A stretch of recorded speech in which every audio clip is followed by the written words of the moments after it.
அனைத்து தமிழ் மக்களுக்கும் கணேஷின் பணிவான வணக்கம். வாங்க ஃப்ரெண்ட்ஸ், மார்க்கெட் பற்றி டிஸ்கஸ் பண்ணலாம்.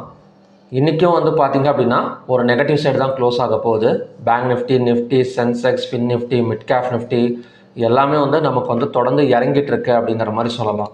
சரி, இது எங்கேருந்து தாங்க இறங்குது அப்படின்னா கிட்டத்தட்ட 24,771 24,190 கிட்டத்தட்ட ஒரு 600 பாயிண்ட்ஸ் பக்கம் நமக்கு டவுன் சைடு போயிட்டுருக்கு.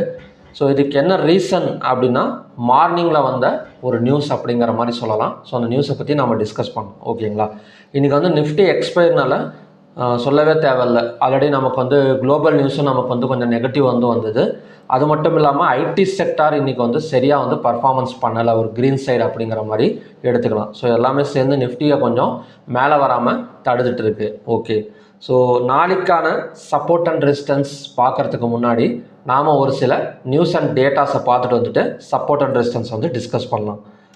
அதில் ஃபஸ்ட்டு மார்னிங்கில் வந்த நியூஸ் என்ன அப்படின்னா யுஎஸ் ஈரானோட பேச்சுவார்த்தைகள் முடங்கியது அப்படிங்கிற மாதிரி ஒரு நியூஸ் கொடுத்துருந்தாங்க. அது மட்டும் இல்லாமல் அமெரிக்கா சீஸ்ஃபயர் இனிமேட் நாங்கள் எக்ஸ்டெண்ட் பண்ண போகிறதில்ல அப்படிங்கிற மாதிரி அஃபிஷியலாக அனௌன்ஸ் பண்ணியிருந்தாங்க. ஸோ இது ரெண்டுமே என்ன அப்படின்னா ஒரு குளோபல் மார்க்கெட்டுக்கு ஒரு நெகட்டிவ் நியூஸாக அமைஞ்சிருக்கு. ஓகேங்களா, ஸோ ஆல்ரெடி நமக்கு ஒரு வாரத்தில் வெறும் 5 கமாடிட்டி வெசல்ஸ் மட்டும்தான் ஸ்ட்ரெயிட் ஆஃப் ஹார்மஸை கிராஸ் பண்ணியிருக்கு. ஸோ இதனால் நமக்கு க்ரூட் ஆயிலோட ப்ரைஸ் இன்க்ரீஸ் ஆகிட்டே போயிட்டுருக்கு அப்படிங்கிற மாதிரி சொல்லலாம். இப்போ இருக்கிற ரேஞ்செல்லாம் பார்த்திங்க அப்படின்னா பிரெண்ட் க்ரூட் ஆயில் $91 தாண்டி இருக்கு. WTI க்ரூட் ஆயில் ஒரு $85 கிராஸ் பண்ணியிருக்கு அப்படிங்கிற மாதிரி சொல்லலாம். ஓகேங்களா, ஸோ இதனால் என்ன நடக்கும் அப்படின்னா குளோபல் மார்க்கெட்ஸ் கொஞ்சம் நெகட்டிவில் போகிறதுக்கு சான்சஸ் இருக்குது. ஸோ இந்தியன் மார்க்கெட்டும் பார்த்திங்க அப்படின்னா இந்த சிச்சுவேஷன் கண்டினியூவேஷன் ஆனது அப்படின்னா கண்டிப்பாக இந்தியன் மார்க்கெட்டும் அடுத்தடுத்த நாட்களில் கொஞ்சம் நெகட்டிவ் போகிறதுக்கும் சான்சஸ் இருக்குது. பட் நம்ம பார்க்கலாம் இந்த இடத்துல சப்போர்ட் அண்ட் ரெசிஸ்டன்ஸ் இருக்குது அப்படிங்கிறத. நெக்ஸ்ட் எல்லாருமே எதிர்பார்த்துட்டு இருக்கிறது NSE IPO.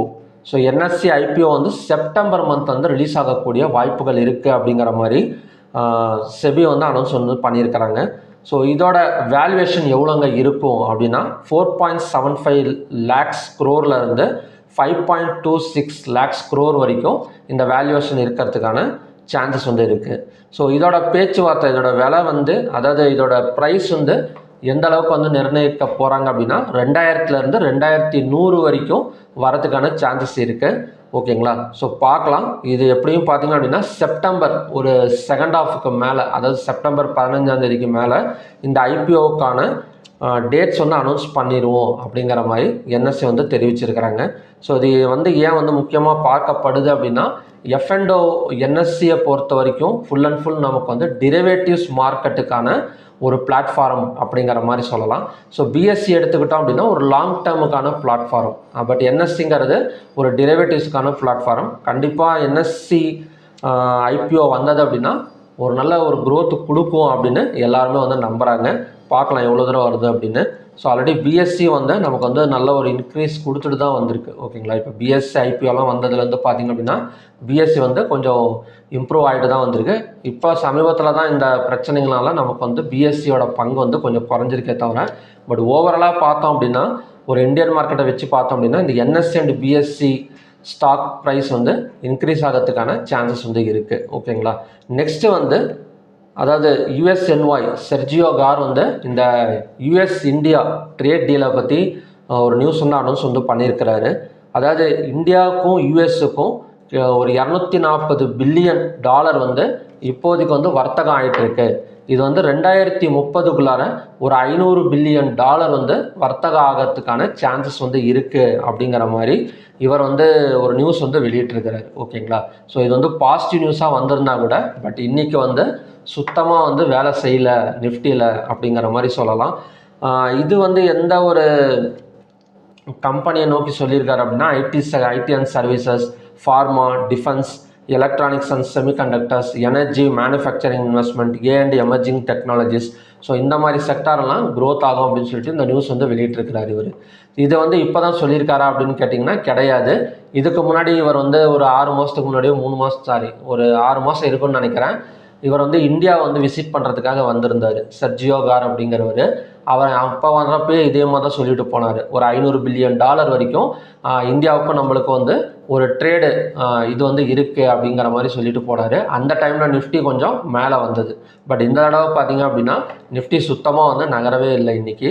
ஸோ ஓகே, பார்க்கலாம் நாளைக்காச்சும் இந்த நியூஸ்னால் ஏதாவது நமக்கு வந்து யூஸ் இருக்கா அப்படின்னு. அடுத்தது வந்து ஸ்டாக் ஹீட் மேப் எடுத்துக்கிட்டோம் அப்படின்னா, ஸ்டாக் ஹீட் மேப்பில் இன்றைக்கி axis bank, Bajaj finance, momentum, Eicher, Reliance, so அங்கங்கே பார்த்தீங்க அப்படின்னா கொஞ்சம் க்ரீனில் இருக்க தவிர, பட் ஓவராலாக ஒரு ஹைவேட்டேஜ் ஸ்டாக்ஸ் வந்து பெரிய அளவில் வந்து பர்ஃபார்மன்ஸ் வந்து பண்ணலை. இதில் முக்கியமாக சொன்னோம் அப்படின்னா IT sector. So IT sector down ஆனதுக்கு என்ன ரீசன் அப்படின்னா, யூஎஸ் சாஃப்ட் ஜாப் டேட்டா அப்படின்னு ஒன்று ரிலீஸ் பண்ணுவாங்க. ஸோ அது வந்து எதிர்பார்த்ததை விட குறைவாக வந்து வந்திருக்கு. ஓகேங்களா, அதனால் நமக்கு வந்து ஐடி செக்டாரில் பெரிய அளவில் வந்து பணத்தை வந்து வெளியே வந்து எடுத்துருக்கிறாங்க. ஸோ மற்றபடி எல்லாமே பார்த்திங்க அப்படின்னா ஒரு நியூட்ரல் தாங்க. அதாவது ஹைவேட்டேஜ் ஸ்டாக்ஸ் வந்து பர்ஃபார்மன்ஸ் வந்து பண்ணுனது அப்படின்னா நிஃப்டி வந்து கொஞ்சம் மேலே வந்து எதிர்பார்க்கலாம். பட் இன்னமும் கூட கொஞ்சம் இறங்கிறதுக்கு சான்சஸ் இருக்குது. அதுக்கு மெயின் ரீசன் வந்து குளோபல் இண்டெக்ஸ் ஒரு 10 பாயிண்ட் பக்கம் நெகட்டிவில் போயிட்டுருக்கு. கிட்டத்தட்ட ஒரு வாரமாக பார்த்திங்க அப்படின்னா நமக்கு இந்த சீஸ்ஃபயர், அதாவது இன்றைக்கி வந்து சொல்லியிருந்தாங்க பார்த்தீங்களா, அமெரிக்கன் சைட்லேருந்து இனிமேல் நாங்கள் வந்து சீஸ்ஃபயரை வந்து எக்ஸ்டெண்ட் பண்ண போகிறதில்ல அப்படிங்கிற ஒரு நியூஸ் வெளியே வந்த உடனே நமக்கு குளோபல் மார்க்கெட் டேட்டா ஒரு 10 பாயிண்ட் பக்கம் நெகட்டிவில் போயிட்டுருக்கு. இது ஒரு வாரம் வரைக்கும் நடக்கவே இல்லை. ஒரு பாயிண்ட்டு, 2 பாயிண்ட்டு, அரை பாயிண்ட்டு, இப்படி தான் இந்த குளோபல் மார்க்கெட்லாம் இறங்கிட்டு இருந்தது தவிர இந்த தடவை மட்டும்தான் பார்த்திங்க அப்படின்னா ஒரு 10 பாயிண்ட் பக்கம் டவுன் ஆகிருக்கு. ஓகேங்களா, இது கண்டினியூஸாக ஒரு 20 பாயிண்ட்டோ 30 பாயிண்டெல்லாம் டவுன் ஆனது அப்படின்னா இந்தியன் மார்க்கெட்டில் அதோட இம்பாக்ட் வர்றப்ப ஒரு கேப் டவுன் வந்து நம்ம வந்து எதிர்பார்க்கலாம். அதுக்கு வந்து நிறையா வந்து சப்போர்ட் பண்ணும். காலையில் நிஃப்டி கொஞ்சம் வந்து ஒரு நெகட்டிவ்லலாம் ஓப்பன் ஆனதுன்னு வச்சுக்கோங்களேன், கண்டிப்பாக வந்து ஒரு கேப் டவுன் வந்து எக்ஸ்பெக்ட் பண்ணலாம். ஸோ அந்த கேப் டவுன் எவ்வளோ தூரம் போகுங்கிறத நம்ம அந்த லெவல்ஸ் பார்க்குறப்ப நான் வந்து எக்ஸ்பிளைன் பண்ணுறேன். நெக்ஸ்ட் வந்து ஓப்பன் இன்ட்ரெஸ்ட் டேட்டா நமக்கு ஈக்குவலாக தாங்க இருக்குது. காலையில் கூட கால் ஆப்ஷன் சைடு அதிகமாகவும் புட் ஆப்ஷன் சைடு கம்மியாகவும் இருந்தது. பட் போக போக பார்த்திங்க அப்படின்னா ஒரு பெரிய அளவில் கேஷ் ஃப்ளோ வந்து கிடையாது. நெக்ஸ்ட்டு என்எஸ்சியில் 3501 ஸ்டாக்ஸ் வந்து ட்ரேட் ஆகிருக்கு. அதில் அட்வான்ஸ் வந்து 1452, டிக்ளைன்ஸ் வந்து 1929, அன்சேஞ்சுங்கிறது 120. 52 வீக் ஹையில் பார்த்திங்க அப்படின்னா 193 ஸ்டாக்ஸ் இருக்குது. 52 வீக் லோவில் வந்து 114 ஸ்டாக்ஸ் இருக்குது. அப்பர் சர்க்கியூட்டில் ஒரு 105யும் லோயர் சர்க்கியூட்டில் ஒரு 88. கிட்டத்தட்ட லோவை கம்பேர் பண்ணுறதை விட ஹையில் தான் பார்த்திங்க அப்படின்னா இன்னமும் அதிக ஸ்டாக்ஸ் வந்து ஹோல்டு பண்ணி வச்சுருக்காங்க. பட் பெரிய எல்லாமே வந்து ஒரு ஸ்மால் கேப் ஸ்டாக்ஸ்னு கூட எடுத்துக்கலாம், மிட் கேப் ஸ்டாக்ஸ் கூட கிடையாது இன்றைக்கி. நெக்ஸ்ட் வந்து செக்டார் வைஸ் க்ளோசிங் ஏதாவது சப்போர்ட் பண்ணுதா அப்படின்னா ஆட்டோ செக்டார் மட்டும் ஒரு 0.46% வந்து பாசிட்டிவில் இருக்கே தவிர மற்றபடி bank Nifty, fin Nifty, FMCG, IT, metal, PSU banks எதுவுமே வந்து இன்றைக்கி வந்து சப்போர்ட் பண்ணலை ஒரு பை சைடு அப்படிங்கிற மாதிரி சொல்லலாம். நெக்ஸ்ட்டு வந்து ஹைவேட்டேஜ் ஸ்டாக்ஸில் 3 மட்டும்தான் கொஞ்சம் நல்லா போயிட்டுருக்கு. ரிலையன்ஸு, மாருதி, எம்என்டம். அதுவுமே பார்த்திங்கன்னா மார்ஜெல்லாம் 0.06% மட்டும்தான் க்ரோத் ஆகிருக்கு. அது க்ரோத் ஆகாமே இருந்திருக்கலாம். எம்என்டம் வந்து பார்த்திங்க அப்படின்னா 0.88ம், ரிலையன்ஸ் வந்து 0.69. இந்த 2 மட்டும்தான் 1% கூட அதிகமாக கிடையாது. அதை விட கம்மியாக வந்து பாசிட்டிவில் இருக்குன்னு வந்து இருக்குது. டாப் கெய்னர்ஸ்ட்டு எடுத்துக்கிட்டோம் அப்படின்னா ஆக்சிஸ் பேங்க், எம்என்டம், கிராசிம், மேக்ஸெல், பவர் கிரிட் இதெல்லாம் பார்த்திங்க அப்படின்னா டாப் கெய்னர்ஸ். டாப் லூசர்ஸ் வந்து Asian paint, HCL tech, Infosys, TMPV, Jio finance இதெல்லாம் பார்த்திங்க அப்படின்னா டாப் லூசர்ஸுக்கான ஸ்டாக்ஸ். ஓகே, நெக்ஸ்ட் வந்து நம்ம லெவல்ஸ் பார்க்கலாம். இப்போ நான் வச்சுருக்கிறது வந்து 1 ஹவர் டைம் ஃப்ரேமு. ஸோ இந்த 1 ஹவர் டைம் ஃப்ரேமில் வந்து பார்த்திங்க அப்படின்னா ட்ரெண்ட் லைனை ட்ரா பண்ணணும்னு வச்சுக்கோங்களேன். ஸோ இந்த இடத்துக்கும் ட்ரா பண்ணோன்னா இங்கேருந்து நமக்கு வந்து ஃபால் தான் ஆகிட்டுருக்கு. ஸோ நெக்ஸ்ட்டு ரெசிஸ்டன்ஸ் நம்ம நிஃப்டியில் எடுத்துக்கிட்டோம் அப்படின்னா எந்த இடத்த வந்து பிரேக் அவுட் பண்ணியிருக்கு, எஸ்டர்டேவோட லோவை பிரேக் அவுட் பண்ணியிருக்கு. அதாவது 17th ஆகஸ்ட்டோட லோவை பிரேக் அவுட் பண்ணிவிட்டு நமக்கு கீழே வந்து இறங்கிட்டு இருக்கு. ஸோ அந்த லோ தான் நாளைக்கு வந்து ரெசிஸ்டன்ஸை வந்து எடுத்திருக்கு. ஸோ 24,226ங்கிறது நாளைக்கான ரெசிஸ்டன்ஸ். மறுபடியும் நமக்கு ஒரு கேப் டவுனோ இல்லை க்ளோஸுக்கு கீழே ஓப்பன் ஆனாலும் இந்த செல்லிங் வந்து கண்டினியூஷன் ஆகக்கூடிய சேனல்ஸ் வந்து இருக்குது. ஸோ நெக்ஸ்ட்டு சப்போர்ட்டுங்கிறது இந்த இடம். ஓகேங்களா, 24,137. ஸோ இதுக்கு முன்னாடி இந்த சப்போர்ட் வந்து நமக்கு எவ்வளோ ஒர்க் அவுட் ஆகிருக்கு அப்படின்னா கிட்டத்தட்ட 24,137லேருந்து 24,774 600 பாயிண்ட்ஸ் பக்கம் நமக்கு மேலே வந்திருக்கு. கண்டிப்பாக மறுபடியும் அந்த இடம் வந்து ஒரு டபுள் பாட்டம் சப்போர்ட் எடுத்து ஒரு 300 to 400 பாயிண்ட்ஸ் பக்கம் நமக்கு கொடுக்கறதுக்கு சான்சஸ் இருக்குது, பார்க்கலாம். ஓகேங்களா, நெக்ஸ்ட் வந்து bank Nifty. So bank Nifty எடுத்துக்கிட்டோம் அப்படின்னா நெக்ஸ்ட்டு சப்போர்ட்டுங்கிறது 57,116, நெக்ஸ்ட் ரெசிஸ்டன்ஸுங்கிறது இன்னைக்கான ஹை தான். ஸோ 57,585ங்கிறது நெக்ஸ்ட் ரெசிஸ்டன்ஸ் ஜோன். அடுத்தது வந்து சென்செக்ஸ். ஸோ சென்செக்ஸும் ஆல்மோஸ்ட் நமக்கு சப்போர்ட்டில் டச் பண்ணிவிட்டு மேலே வந்திருக்கு. ஸோ நிஃப்டியில் நம்ம இப்போ பார்த்தோம் பார்த்தீங்களா அந்த சப்போர்ட்டு. ஸோ அது வந்து சென்செக்ஸில் ஆல்மோஸ்ட் எடுத்துருக்கு அப்படிங்கிற மாதிரி சொல்லலாம். ஸோ 77,340ங்கிறது சப்போர்ட் ஜோன். நெக்ஸ்ட்டு ரெசிஸ்டன்ஸுங்கிறது 77,763. அடுத்தது வந்து fin Nifty. So fin Nifty எடுத்துக்கிட்டாலும் நமக்கு வந்து டபுள் பாட்டம் சப்போர்ட் எடுத்துகிட்டு இன்றைக்கி வந்து மேலே வந்துட்டுருக்கு. ஓகேங்களா. ஸோ க்ளோஸுக்கு மேலே ஓப்பனிங் கொடுத்தது அப்படின்னா 26,311ங்கிறது next resistance and target. Next சப்போர்ட்டுங்கிறது 26,066. ஸோ எப்படி தான் இருந்தாலுமே கொஞ்சம் கேப் டவுனில் ஓப்பன் ஆனால் கூட 24,137. ஸோ அதுக்கப்புறம் பார்த்தீங்கன்னா பேங்க் நிஃப்டியில் 57,116. ஸோ இதெல்லாம் பார்த்திங்க அப்படின்னா ஒரு ஸ்ட்ராங் சப்போர்ட்டாக வந்து ஒர்க் அவுட் வந்து ஆகும். மிட் கேப் நிஃப்டி எடுத்துக்கிட்டால் நமக்கு வந்து செல்லிங் தான். அதாவது ஒரு என்ன சொல்கிறது அப்படின்னா ஒரு ஹெட் அண்ட் ஷோல்டர் பேட்டர்ன் வந்து கிரியேட் ஆனது. So head and shoulder pattern create ஆகிட்டு செல் சைடு பிரேக் அவுட் வந்து நடந்திருக்கு. ஸோ மிட் கேப் நிஃப்டியோட next support and target level பார்த்தோம் அப்படின்னா நெக்ஸ்ட்டு சப்போர்ட் வந்து பார்த்தோம் அப்படின்னா 14,785. ஸோ கேப் டவுனில் ஓப்பன் ஆனால் 14,785 வரைக்கும் வந்துட்டு அந்த இடத்துல மறுபடியும் சப்போர்ட் எடுக்கிறதுக்கு சான்சஸ் இருக்குது. நெக்ஸ்ட் ரெசிஸ்டன்ஸுங்கிறது 14,929. யூஎஸ்டி ஐஎன்ஆர் எல்லாம் என்னங்க சொல்லுது அப்படின்னா யூஎஸ்டி ஐஎன்ஆரை பொறுத்த வரைக்கும் கொஞ்சம் வீக்காக தான் போயிட்டுருக்கு. ஒரு செல் சைடு தான் சப்போர்ட் பண்ணிகிட்ருக்கு அப்படிங்கிற மாதிரி சொல்லலாம். இந்தியா விக்ஸை பொறுத்த வரைக்கும் பெரிய அளவில் மூவ்மெண்ட் வந்து கிடையாது, ஒரு நியூட்ரல் மூவ்மெண்ட் தான். சரி, ஐடி செக்டார் நெக்ஸ்ட்டு சப்போர்ட் ஜோனுங்கிறது இந்த ட்ரெண்ட் லைன் தான். இப்போ ஆல்மோஸ்ட் நமக்கு வந்து ட்ரெண்ட் லைனை பிரேக் அவுட் பண்ணிவிட்டு ஐடி செக்டார் மேலே வந்திருக்கு. அகைன் இந்த ட்ரெண்ட் லைன் வந்து டச் பண்ணால் இந்த இடத்துல ஒரு சப்போர்ட் எடுக்கிறதுக்கு சான்சஸ் இருக்குது. ஒரு 30,250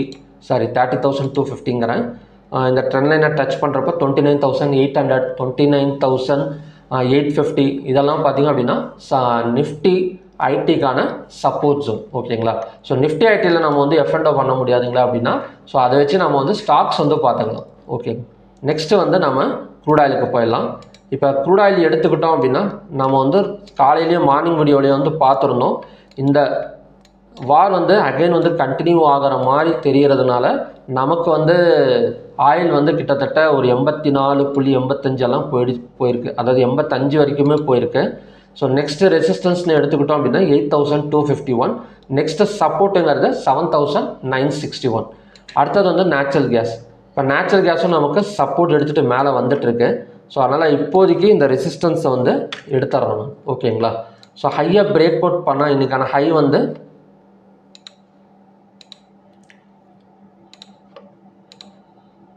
இன்றைக்கான ஹை வந்து 260.5.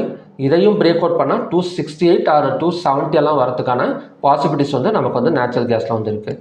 ஸோ கோல்டு அண்ட் சில்வர் கொஞ்சம் டவுன் ட்ரெண்டில் தாங்க போயிட்டுருக்கு. ஸோ கோல்டோட சப்போர்ட் நெக்ஸ்ட்டு சப்போர்ட் ஜோனுங்கிறது 1,54,552. ரெசிஸ்டன்ஸுங்கிறது 1,56,162. சில்வரும் அதே மாதிரி தான். ஸோ சில்வர் ஆல்மோஸ்ட் நமக்கு வந்து ரெசிஸ்டன்ஸை பிரேக் அவுட் பண்ணிவிட்டு கீழே வந்துருச்சு. உடனால லோவாக பிரேக் அவுட் பண்ணால் 2,33,609 வந்துட்டு அந்த இடத்துல சப்போர்ட் எடுக்கிறதுக்கு சான்சஸ் இருக்குது. ஸோ நெக்ஸ்ட்டு ரெசிஸ்டன்ஸுங்கிறது ரொம்ப தூரமாக இருக்குது. இப்போதைக்கு சில்வரை பொறுத்த வரைக்கும் ரெசிஸ்டன்ஸ் பக்கத்தில் இல்லை. ஸோ அதனால் லோவாக பிரேக் அவுட் பண்ணால் கண்டினியூஸாக நமக்கு அங்கேருந்து ஒரு 1000 பாயிண்ட்ஸ் பக்கம் டவுன் எடுக்கிறதுக்கு சான்சஸ் இருக்குது சில்வரை பொறுத்த வரைக்கும். காப்பர் எடுத்துக்கிட்டாலும் சேம் கண்டிஷன் தான். இப்போ மார்னிங்கில் பார்த்த சப்போர்ட் எல்லாம் என் கமாடிட்டி வந்து பிரேக் அவுட் பண்ணியிருக்கு அப்படிங்கிற மாதிரி சொல்லலாம். இப்போ கோல்டு சில்வரு காப்பரை பொறுத்த வரைக்கும் மெட்டல்ஸு லோவை பிரேக் அவுட் பண்ணால் 1357 வரைக்கும் வந்துட்டு அந்த இடத்துல ஒரு டபுள் பாட்டம் சப்போர்ட் எடுக்கிறதுக்கு சான்சஸ் வந்து இருக்குது. ஸோ ஓகே ஃப்ரெண்ட்ஸ், இதுதான் பார்த்திங்க அப்படின்னா எம்சிஎக்ஸ் கண்டிஷன்ஸ். க்ரூட் ஆயிலை பொறுத்த வரைக்கும் 8,251ங்கிறது ஒரு ஸ்ட்ராங் ரெசிஸ்டன்ஸாக ஒர்க் அவுட் ஆகலாம். ஓகேங்களா. ஸோ அந்த இடம் வந்ததுக்கப்புறம் 215 minutes candle red colour candle form ஆனால் அந்த இடத்துல வந்து செல் சைடு கன்ஃபர்மேஷன் வந்து கிடைக்கும். ஸோ ஓகே ஃப்ரெண்ட்ஸ், இதான் பார்த்திங்க அப்படின்னா எம்சிஎக்ஸுக்கான ஈவினிங் கண்டிஷன்ஸ். நிஃப்டி பார்க்கலாம் நாளைக்கு மறுபடியும் மேலே வருதா இல்லைனா ஒரு கேப் டவுன் எடுத்துகிட்டு 24,137 சப்போர்ட் எடுக்குதா அப்படின்னு. ஸோ ஓகே ஃப்ரெண்ட்ஸ், மறுபடியுமே பார்த்திங்க அப்படின்னா இன்னொரு நல்ல ப்ரிடிக்ஷன் வீடியோட நான் வந்து உங்களை மீட் பண்ணுறேன். Thank you very much.